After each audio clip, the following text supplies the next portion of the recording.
Hi, Mika. Hello po. Maika pala, Maika. O sige, Maika, kwentuhan mo na ako, mahal ko, anong maipaglilingkod ko sa'yo. At napatawag po sa usapang LDR. Bale po kasi DJ, ganito po. May live-in partner po ako ngayon. Mhm. Then, kasi naghiwalay po kami ng August. Hmm. Tapos po, ang nagpa-uwi po sa akin dito is yung mother niya po. Nagpa-uwi saan? Dito po sa kanila po. After nyo maghiwalay, pinabalikan ng nanay niya. Apo. Okay. Tapos po, ang reason po ng paghihiwalay namin is third party po. Siya meron. Apo, meron po siya. Hmm. Tapos ako po parang nung time po na yun, ayoko pong bumalik kasi baka nga magmukha akong tanga, ganun, pagpilitan ko na lang po yung sarili ko. Hmm. Tapos po, ang nangyayari po kasi ngayon, DJ, parang nabubuhay ako yung isip ko po, ang dami na po what ifs, paano kung gawin niya ulit, paano kung lokohin niya ako ulit. Yung ganun po, DJ. Tapos, yun nga po, so, yung mother niya nga po yung nagpabalik nga po sa akin dito kasama po ng mga anak po namin. Tapos, nung time po na uuwi na po ako dito noon, hindi po siya nagpaparamdam, hindi po siya nagte-text kahit po sabihin ko na nasunduin niya na ako. Tapos, ang pinasundo niya pa po sa akin is yung kapatid niya pa po. Okay. Tapos po, sa isip ko po parang ayaw niya po akong pauwiin, ganun. Hmm. Tapos ang sinasabi niya po reason sa akin, kaya daw po niya ginawa yon, naghanap ng iba is dahil daw po may mga pagkukulang daw po ako. Na hindi ko naman po malaman ano po ba yung mga pagkukulang na sinasabi niya. Tinanong mo? Opo, tinanong ko po siya, sabi ko, ano ba yung mga pagkukulang na sinasabi mo? And sabi din po nung kapatid niya, yun din daw po yung reason na sinabi ng live-in partner ko. Tapos po, sabi ko po sa kanya, kung may mga pagkukulang ako, dapat sinabi mo sa akin para napunan ko. Hindi yung naghanap ka ng iba para pumuno sa mga pagkukulang na sinasabi mo. Hmm. Tapos po, If you don't mind me asking, sa edad na 21, ilan na anak ninyong dalawa? Bali po 2 po. Okay, 2 na. Tapos ang pinakabagets ay ilang taon? Magto 2 months old pa lang po. Tapos ang panganay mo ay ilang taon? 1 year and a half po. Diyos ko Lord, magkalapit na magkalapit. Tapos? Tapos po, ayun po, ang masakla pa po nun, iniwan niya po ako. Hindi pa po ako nakapanganak dun sa bunso po namin. Galing. Tapos? Tapos po, sinasabi po ng mother niya, bakit hindi daw po itry ulit na magsama po ulit. Tapos ayusin po yung problema naming dalawa. So eto na nga po, magkasama na nga po kami. Alam mo, DJ, ang masakit po doon kasi nung first 2 days ko po na nandito sa kanila, naririnig ko po siya, kinakausap niya yung girl. Harap-harapan ko, nag-uusap sila. Tapos, sinasabi niya, hindi daw po yun yung babae, katrabaho niya lang daw po. Pero, nagdududa na po ako nun kasi kung katrabaho niya lang po yun, bakit kailangan niya pang lumayo? I mean, yung pumunta po dito sa baba, ganun, lumabas po para lang kausapin. Kung katrabaho niya yun, pwede ko naman po naman din po sigurong marinig yung pag-uusap nila, diba? Tapos po, sinabihan ko po siya, sabi ko, humingi na po ako ng favor sa kanya. Sabi ko, pwede bang iwasan mo na siya? Kasi ayusin na natin yung family natin kasi galing din po siya sa broken family po. Sabi ko, ayoko maranasan ng mga bata na na yun nga po na masisira po yung pamilya namin dahil po sa ginawa niya. Hmm. Tapos ngayon naman po, nakikita ko naman po na na parang iniwasan niya na po. Tapos yung babae po yung nag-chat sa kanya, nagte-text pa po sa kanya. Hmm. Pero hindi niya na po nire-replyan. Base lang po yun sa nakikita ko. Pero po kasi ngayon, DJ, ang dami ko pa pong what ifs. Yun po yung parang pinaka-point ng problem ko ngayon kasi ang dami ko pong what ifs. Paano kung hindi na nga dun sa girl, sa iba naman. Yung ganun po. Tapos parang ang laki-laki po ng pinagbago niya kesa po sa dati. Ano Sa namang dating pagbabago yon? Ano po, parang mas madalas na po kaming mag-away ngayon. Parang konting lang. Kala ko ba inaayos niya na? Kala ko ba hindi na siya nakikipag-connect doon sa babae? Kala ko ba nagbabago na siya? Ba't ngayon naman Ayun puro nga kayo po. away? Ayun nga po, parang simpleng, maliit na bagay lang, iinit agad yung ulo niya. Yung mga ganong scenario na po, DJ. Okay. Have you ever asked him, ngayon na wala na yung issue ng babae na yan, kung ano yung mga sa tingin niyang pagkukulang mo sa kanya? I mean, yung mga bagay na feeling niya hindi mo na ipoprovide. I mean, kasi not because hindi na kayo magkaaway, you're not gonna ask about those questions. Kasi yun yung mga tanong na nag-push sa kanya maghanap ng babae. Not that I'm saying na tama yung ginawa niya, kasi sabi mo nga, which I do agree, na even if may pagkukulang ka, looking for someone in order to fill in kung ano yung pagkukulang mo is not the solution. Pero that doesn't mean hindi ka uli i-initiate ng question na yon, kasi you have to know para alam niya na you are willing to change for this family, na yung sinasabi mong I want to make this work ay hindi lang salita, na you want to apply it even to yourself, na if there are certain things na you can adjust sa sarili mo, you would. Kasi ikaw, gusto mong exert ng effort in order to make this relationship work. Kasi gusto mo nga ng family, gusto mo ng buong pamilya So, kumbaga, one step forward para ipakita sa kanya na, look, desidido talaga ako ayusin yung relationship natin. Desidido talaga akong mag-work to. So, tell me, ano yung pagkukulang ko? Nagkaroon ka na ba ng tsansa na tanungin yun ulit nang hindi kayo magkaaway on a normal day, nang both of you are fine, wala namang walang sigalot or whatsoever?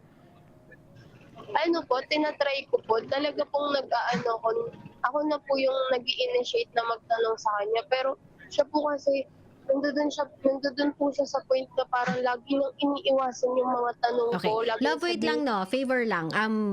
Tanggalin mo yung vibrate na mode sa Ay, sorry. cellphone mo, lagay mo sa mute.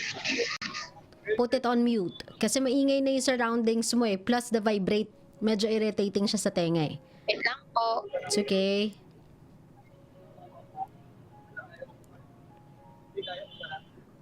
Hello po. Okay. So, itinatry mo, yun nga lang, si boyfriend or si partner ay not willing to converse with you regarding that topic. Opo. Lagi Lagi niyang- niya pong sasabihin, diyan ka na naman Di ba wala na nga? Di ba iniiwasan ko na nga? Ano pa ba? Ano pa bang mo? Ganun po yung lagi niyang sinasagot sa akin. Okay. So ngayon ang iniisip mo, hindi ka kasi mapalagay dahil wala ka rin namang alam. I mean, wala kang the reason why hindi ka mapalagay is because this person is not really doing anything to make you feel at ease, ganun ba? Pero when it comes sa'yo, tinatrato ka ba ng tama this time around? Wow, reconnecting. Tinatrato ka ba this time around ng tama? Kamusta siya sa mga anak mo? Yun lang. Doon tayo Tawagan kita ulit Daming issue na. Po. Ano nangyari? Hello? Hello? Ano nangyari sa connection? Hello? Hello? Hello po? Hello? Okay na po. Ayun po. So, tinatrato ka ba naman ng tama ngayon? Kamusta naman siya bilang magulang sa anak mo? Okay naman po. Ano naman po, tawag dito, nagpapakatatay naman po siya sa mga bata. Ang nakakaano nga po doon kasi yung bunso po nun dati, nung nagkaroon po siya ng babae. Sabi po nung girl sa akin, kasi tinawagan po ako nung girl eh.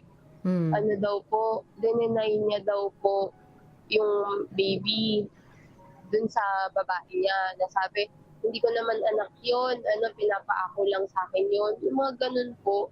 Pero nung ngayon po na nakakasama niya na, mas gusto niya pa pong alagaan yung bunso kaysa dun sa panganay. Mm. Yun po, parang, sa ano ko naman po, nakikita ko parang ginagawa niya na rin naman po ng best, yung best niya para maging okay. Pero ayun nga po ako, parang punong-puno ako ng what if sa isip ko. Okay. Mika, ganito, no? Naiintindihan ko yan eh. Naiintindihan ko yung mga agam-agam mo personally as a partner. As a wife, you wanna feel secured. Kasi, syempre, feeling mo parang yung boyfriend mo is not interested with you or to you as a partner. Pero kahit papaano nakikitaan mo siya ng effort when it comes to being a dad. Maybe you can start with that. Mika, this time around, yung agam-agam mo, there's nothing more he can do about it eh. Kailangan mo yan puksain within you eh. Kailangan mo yan tanggalin within you. Wala na siyang magagawa dyan kung yan yung iniisip mo eh. What you need to work on right now is to see that guy on a different light. Sabi mo nga kanina, okay na naman siya as a dad, kahit papano nagpapakatatay naman sa mga anak niya, maybe this time around, you can capitalize on that. Tignan mo siya bilang isang ama muna. And then try mo siyang alagaan bilang isang ama, try mong magpakaasawa sa kanya kasi nakikita mo mabuti siyang ama. Kumbaga parang try mo siyang i-reward for being a good father as a wife. I-try mo siyang mas alagaan ngayon, try mo siyang mas asikasuhin ngayon. Siguro pag nakita niyang ang giliw-giliw mo sa kanya dahil nakikita, natutuwa ka sa nakikita mo kung paano siya sa mga anak niya, maybe, alam mo yon, maibalik ninyo yung dating spark ng relationship ninyo. Kasi syempre, Micah, hindi pa man niya fully nagagrasp yung idea na he is now a family man. Nadagdagan pa siya agad ng isa pang anak eh, at an early age. So, ibigay mo na sa kanya at ibigay nyo na sa isa't isa yung medyo pareho kayong hindi ready. Pareho kayong gulat sa sitwasyon ninyong dalawa. Pareho kayong, kumbaga, clueless pa as to how to raise that family better. Kasi ngayon, nasa guidance pa kayo ng mga magulang niya eh. And maganda na kahit pa paano yung mga magulang niya ay hands-on sa inyong dalawa para makapag-ayos kayo. Yung hindi nang gagatong, hindi pumapagitan para maghiwalay kayo lalo, but doing certain measures in order to teach the both of you na that is not how you handle a relationship. Bumalik ka dito, mag-usap kayo ng maayos, try nyo ulit. Kumbaga, swerte kayo kahit papano, ganyan yung magulang ng lalaki. May iba dyang mga magulang ng lalaking degatong eh. Gatong sa anak nila para maihiwalay yung babae. Pero in your case, kahit papaano, tinatry ng mga magulang magpakamagulang sa anak nila. Now, Mika, naiintindihan ko nga na meron ka mga agam-agam. Pero this time around kasi, since sabi mo nga, you wanna make it work, Yes po. set aside mo muna yung agam-agam na yon. Kasi as of the moment talaga, hindi mo na masasagot yung tanong na yan. Kasi kung sasagutin yan, kung masasagot man yung tanong na yan, mauuwi na naman kayo sa pag-aaway. So instead of putting your focus dun sa paghahanap ng kasagutan dyan sa tanong sa utak mo, nagagawin niya ba to ulit? Baka meron na naman siya ulit na bago? Ano bang dahilan niya? Ano ba yung mga pagkukulang ko? Instead na mag-focus tayo dun, wag na lang natin siyang bigyan ng dahilan para maghanap pa muna ng iba. As of the moment, be the best wife you can be and be the best mom you can be to your kids. Ipakita mo sa kanya na you are ready to move on. You are ready to move forward. Na this time around, you are willing to start on a clean slate talaga. Na gusto mo nang magsimula ulit. Na hindi mo na siya kukulitin sa kung ano yung nangyari before muna as of the moment. Kasi rocky pa yung stage ninyo eh. Kumbaga sa barko, unstable pa to eh. The more mong pinapaalo ng kakatanong yan, the more yan talagang mabubuwal dahil hindi pa siya stable, hindi pa diretso, hindi pa patag para sa kanya yung sail eh. So, wag mo muna banggain ang banggain para hindi umalog. Nagtatry din naman siyang i-keep yung sarili niya eh. in balance eh. Nagtatry din naman siyang ayusin yung sarili niya. So give him that, sabihin na natin, head start para ayusin talaga yung sarili niya, damhin yung pamilya niya. Right now, ang kailangan mo munang gawin is ipakita sa kanya na because you are willing to give this family a try, I am also willing to give this family a chance. By being a good wife to you and by being a good mother to our kids. Paparamdam ko sa iyo what it feels like to have a wife like me. Ipaparamdam ko sa iyo what it feels like to have the mother of your kids around. Aalagaan ko kayo. Aasikasuhin kita pagpapasok ka sa trabaho mo. Papakita ko sa iyo na pag uwi mo dito may mag-aasikaso sa iyo. So that wala kang makitang rason to look for anyone else. Wala ka ding makitang rason para sabihing nanghihinayang ako sa buhay ko at nagkaroon ako ng pamilya sa kaaga-agang edad. I'm not saying na you have a lot of things to prove pa as a wife at tama yung ginawa niya. All I'm saying is, Mika, hindi ito yung panahon to keep on poking the bear. Huwag mo munang ipoke yung bear. He is trying, he is struggling na maging okay. So wag mo siyang ipoke kasi the more you poke him, the more siyang nabubwisit. The more siyang nagiging agit. The more kayong mag-aaway. Naintindihan mo ko, love? Maybe you can come back to this conversation. Pero after mong ma-ensure na this time around yung relationship ninyo as a husband and as a wife ay solid na as a concrete. Stable na kumbaga. Na alam mo at secure ka sa sarili mong kapag pinag-usapan ko to or pinag-usapan namin to, kapag i-bringing up ko tong issue na to, this is just but a conversation na lang na lilipas sa amin sa layo na ng narating namin as husband and wife and as partners in life. Sigurado akong pag pinag-usapan namin to, parang lilipas na lang to. Parang wala lang, a point of conversation lang, pero it won't mean anything na. Kasi right now, Mika, I'm so sure na kapag pinag-usapan nyo to, may feelings pa to involved eh, may emotions pa to eh. Dalawa lang yan eh, it's either sasabihin niya sa'yo yung totoo, masasaktan ka, or hindi niya sasabihin sa'yo yung totoo, masasaktan ka. Either way, you will be emotionally affected and that will affect your relationship with him at pakikisama mo with him as well. The more gugulo yung pamilya mo. Naiintindihan mo kung mahal ko? So, right now, ang gawin mo na lang, asikasuhin mo siya, sabihin mo sa kanya, I'm so sorry. Kung may mga panahon na nakukulit kita, siguro nasaktan lang ako before. But I'm willing to try again. I'm gonna make this chance work. This time, sisiguraduhin ko magiging okay na tayo. I'll work hard. I promise you. I'll take care of you and our kids. Doon tayo magsimula.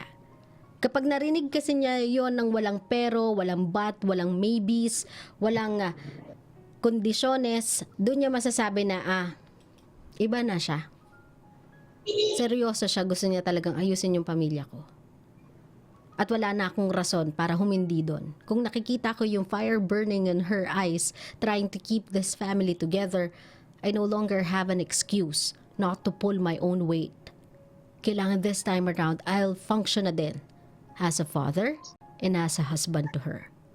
Naintindihan mo ako, mahal ko? Sobra po. Ngayon, kapag alam mo talaga sa sarili mo or dumating yung pagkakataon, which, by the way, wag mo munang isipin as of the moment, pero sige, mag-look forward tayo in the future. Maggawa tayo ng sabihin na natin na safety precautions. Ayan. Kapag nakita mo talaga siya uli, napatunayan mo na he is still having an affair this time around, paalam ka sa nanay niya, mag-thank you ka sa effort na ginawa ng nanay niya, pero sabihin mo na lang din sa nanay niya na once is enough na po. I tried my best to function as a wife. I tried my best to function as a mom. Pero I don't think kasi tama pa po to eh, na magstay ako kapag ikalawang beses nang naghahanap ng ibang kalinga yung asawa ko. Doon na lang po ako sa amin. Magpapakananay ako sa mga bata. Kung gusto niyang magpakatatay sa mga bata, hindi ko naman po yun ipagkakait sa kanya. Pero ako, I'll try to distance myself po muna hanggang makita niya yung halaga ko. Naintindihan mo ako, mahal ko? Opo. Ngayon, kung meron kang gustong sabihin dito sa asawa mo na nagkamali ng minsan and ngayon, siguro ayaw niya na lang pag-usapan yon kasi napahiya siya, not only to you, but to his parents as well. Gusto niya nang mag-move on, ayaw niya na ng kahit anong memory ng nagawa niyang kalokohan and is willing to try again. Though nahihirapan siya, but he is willing to try. Anong gusto mong sabihin sa asawa mo? Kay Da, na-appreciate ko yung lahat ng ginagawa mo ngayon na tinatry mong magpakatatay sa dalawang bata. Siguro, tama nga muna na iset aside ko muna yung mga what ifs ko para mas maging okay tayo. Para mag-work tong family natin. Lalo na, di ba, sabi mo, ayaw mong maranasan ng mga anak mo yung mga naranasan mo. Gagawin ko yung part ko as a wife sa'yo. Yun, mahal kita. Mahal kita, Da. Yun po.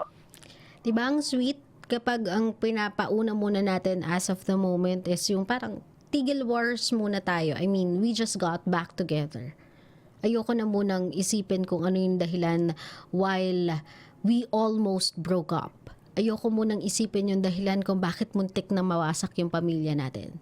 Now, I'm just gonna concentrate on the reason as to why I wanna make it work. And that's because I love you. I wanna be with you. Kung meron mang ama ng anak ko na gusto kong makasama every morning, every day, ikaw yun, walang iba. That's why I said yes to this family. That's why I gave birth to our second child. It's because I want you. I love you. And I'd love to spend the rest of my life with you. Doon mo muna i-concentrate yung utak mo, Micah. Then maybe, makita ni Da na ayun si Micah ang minahal ko. Ayun si Micah na naging dahilan kung bakit tatay ako ngayon. And I love to be with Micah. Now I know na I no longer have to search for anyone else in my life. Si Micah lang at yung mga bata, enough na for me. Naintindihan mo ako, mahal ko? Opo. Maraming salamat for calling my show, Micah. Don't you worry if iibabaw mo or hahayaan mo yung pagmamahal mo sa kanya na mangibabaw. At sabihin na natin, yan yung magiging strongest force sa loob ng bahay. Everything else will follow. He will love you back the way he loved you before. Just stop trying to be paranoid and try mo lang ibalik yung mapagmahal na Micah. Not only as the mother of the kids, but also a wife to your boyfriend. And I think, and I assure you, you'll go back to the old you guys. Ma-rekindle ninyo yung fire. May babalik nyo yung dating init ng pagmamahalan nyo. Just focus on the love, mahal ko. Doon ka mag-focus. Sa relationship nyo muna. Yun yung pagtibayin mo. Okay? Opo. Maraming salamat, Micah, for calling my show. Ingat ka lagi, mahal Thank you ko. po. Thank you po ng marami. Thank you din, love.